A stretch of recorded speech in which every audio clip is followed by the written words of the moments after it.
അയ്യോ എന്റെ കുഞ്ഞിന് എന്ത് പറ്റി? നൂന് കുഞ്ഞിന് എന്ത് പറ്റി? അയ്യോ വയറും പിടിക്കാത്ത വല്ലതും കഴിച്ചോ?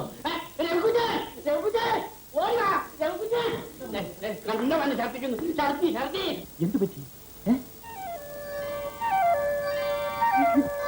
എന്ത് പറ്റി?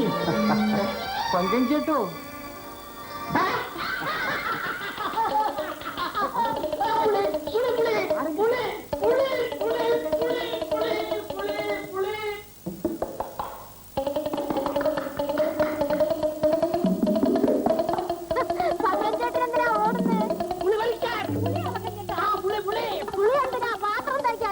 നിനക്ക് കലക്കിത്തരാ പുളിയേ കുഞ്ഞോമിനെ കുഞ്ഞിനാ എന്തിനാ കുഞ്ഞിന് പുളി നച്ചി നേരാണ് പുളി എവിടെ പുളി പുളി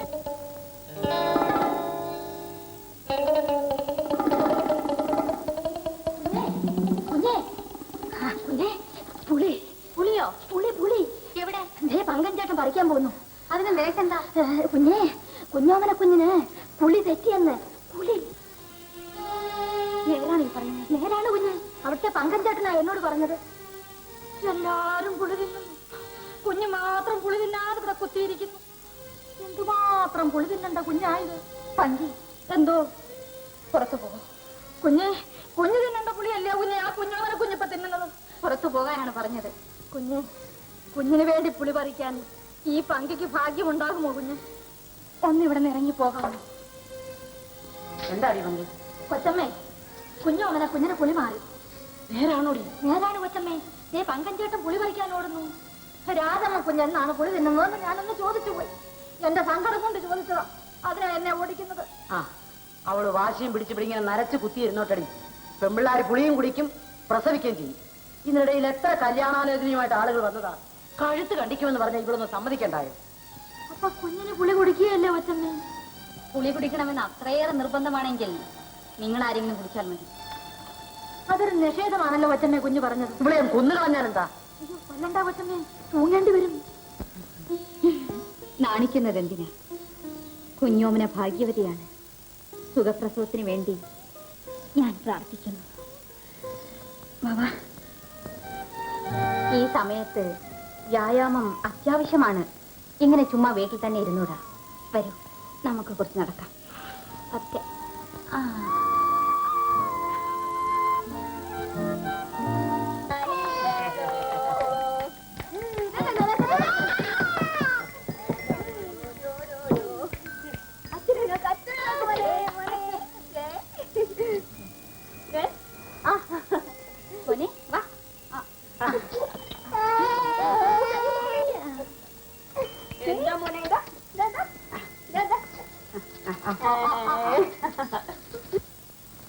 അവൾ ഇപ്പോഴും ആ രവിയുടെ വീട്ടിൽ നിന്ന് മാറുകയില്ല.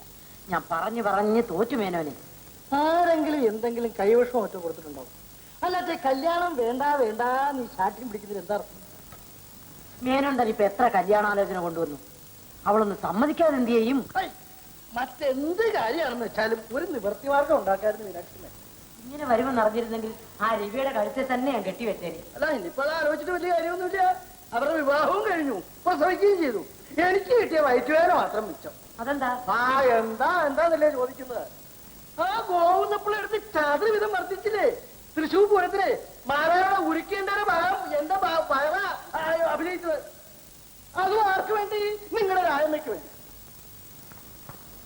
മീനാക്ഷമ്മയ്ക്ക് ആലോചന തോന്നരുത് കേട്ടോ. വയറ്റുവേദന കാര്യം പറഞ്ഞ് പലപ്പോൾ ദേഷ്യം. അപ്പൊ ഞാൻ വരട്ടെ.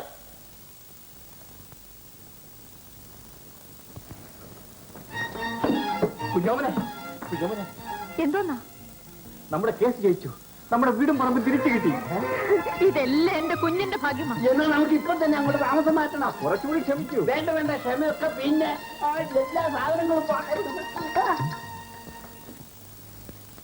കൊച്ചമ്മേ, എന്താടി സംഗതി വല്ലതും അറിഞ്ഞോ? രവിക്കുഞ്ഞും മറ്റും അപ്പുറത്ത് താമസിക്കാൻ വന്നിരിക്കുന്നു. അതെന്നെ, കേസ് അവർക്ക് അനുകൂലമായിട്ട് വിധിച്ചു. അപ്പൊ വീടും പറമ്പും ഒക്കെ അവർക്ക് തിരിച്ചു കിട്ടിയോ? ഇല്ലെങ്കിൽ പിന്നെ അവർ താമസിക്കാൻ വരുമോ? നമ്മൾ ഇനി എന്ത് ചെയ്യും കൊച്ചമ്മേ? രവിക്കുഞ്ഞ് വല്ല ശല്യവും ഉണ്ടാക്കുമോ? അതൊന്നുമില്ല. രാജമ്മ ഇപ്പോഴും അവിടെ പോവുകയും വരികയും ചെയ്യുന്നില്ലേ? അതുകൊണ്ട് ആ പേടി വേണ്ട. അന്ന് ആ കല്യാണം നടക്കേണ്ടതായിരുന്നു കൊച്ചമ്മേ. ആ കാര്യം ഒന്നും എന്നെ ഓർമ്മിപ്പിക്കാതെ പങ്കി. എനിക്കങ്ങനെ ഒരു ബുദ്ധിമോശം സംഭവിച്ചു പോയി. എന്റെ മകളെ ഞാൻ തന്നെയാണ് നശിപ്പിച്ചത്. ഏതായാലും ഇനിയെങ്കിലും അവരുമായിട്ടൊക്കെ സ്നേഹത്തിൽ കഴിയുന്നതാ നല്ലത്. കൊച്ചമ്മ അവിടം വരെ ഒന്ന് ചെല്ലും. എന്തും പറഞ്ഞ് ഞാൻ ചെല്ലും പങ്കി. അതിനാണോ വഴിയില്ലാത്തത്? കുഞ്ഞിനെ കാണാനാണെന്നും പറഞ്ഞ് ചെല്ലണം. ഇത്രയും നാൾ കുഞ്ഞിനെ കാണാൻ ചെല്ലാതിരുന്നിട്ട് ഇപ്പൊ ചെന്നാൽ അവര് വല്ലതും വിചാരിക്കില്ലേ പങ്കി? അങ്ങനെയൊക്കെ വിചാരിക്കാൻ പോയ രക്ഷയില്ല. വീണ്ടും അയലത്ത് താമസിക്കാൻ വന്നപ്പം കൊച്ചമ്മ കുഞ്ഞിനെ കാണാൻ ചെന്നു. അല്ലാതെന്താ? അല്ലെങ്കിൽ തന്നെ എന്ത് മനുഷ്യത്വവും മര്യാദയുമുള്ള ആളുകളാണെന്നറിയാമോ? ഇനിയിപ്പോ രണ്ടുപേരും കൂടെ ചേർന്ന് അവർക്ക് വീശിക്കൊടുക്ക്. എന്ത് ചെയ്യാം?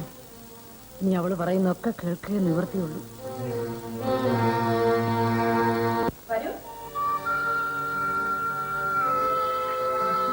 നിങ്ങൾക്ക് എന്തെങ്കിലുമൊക്കെ സംസാരിക്കാനുണ്ടാവും. ഞാൻ പുറത്തു പോയിട്ട് ഇപ്പൊ വന്നേക്കാം. അയ്യോ, ഞാൻ വന്നത് നിങ്ങൾക്ക് ബുദ്ധിമുട്ടായി കാണുമല്ലോ. എന്ത് ബുദ്ധിമുട്ട്? കുഞ്ഞിനെ കാണാനുള്ള ആഗ്രഹം കൊണ്ട് ഞാൻ അറിയാതെ വന്നു പോകുകയാണ് കുഞ്ഞോന്ന്. ചേച്ചി ഇവിടെ വരുന്നതിൽ എനിക്ക് സന്തോഷമേ ഉള്ളൂ. ഇരിക്കൂ, കാപ്പി കൊണ്ടുവരാം. വേണ്ട, എന്നാലും അങ്ങനെയല്ലല്ലോ.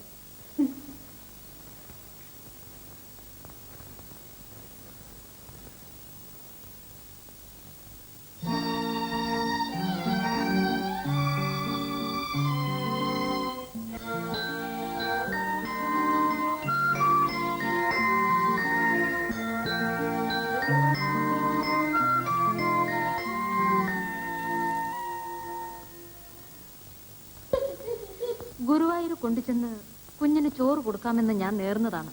എന്തൊക്കെയായാലും അവിടെ പോയേ തീരും. എല്ലാവരും കൂടി ഗുരുവായൂർ പോയാൽ പിന്നെ ഇവിടെ ആര്? അതോടൊന്നും പേടിക്കണ്ട. ഇവിടുത്തെ കാര്യം മുഴുവനും പങ്കനേറ്റു. ഓഹോ, അല്ല ഇതാര്? ഞങ്ങളൊക്കെ അറിയുമോ? അറിയില്ലെങ്കിൽ പിന്നെ ഇങ്ങോട്ട് വരുമോ? കുഞ്ഞിനെ പോലും കാണാൻ സാധിക്കാതെ വന്നതിൽ വിഷമമുണ്ട്.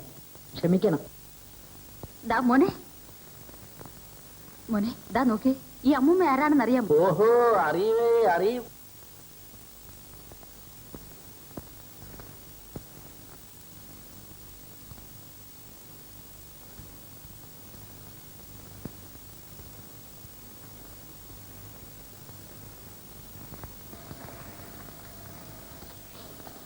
എന്താ? നമുക്ക് ഗുരുവായൂരേക്ക് ഇവരെ കൂടി കൊണ്ടുപോയാൽ എന്താ? അത് വേണ്ട. എന്താ? അവരോടുള്ള വിരോധം തീർന്നില്ലേ? വിരോധത്തിന് പിന്നെ അവരെ കൂടി കൊണ്ടുപോകുന്നതിൽ എന്താ ദോഷം? എന്നാലും അത് വേണോ? പിന്നെ സഹായത്തിന് ആരെങ്കിലും വേണമെന്ന് പറഞ്ഞതോ? അവരായാലും എനിക്ക് സന്തോഷം. ശരി, നിന്റെ ഇഷ്ടം തന്നെ നടക്കട്ടെ. ഞാൻ ചോദിച്ചു നോക്കാം.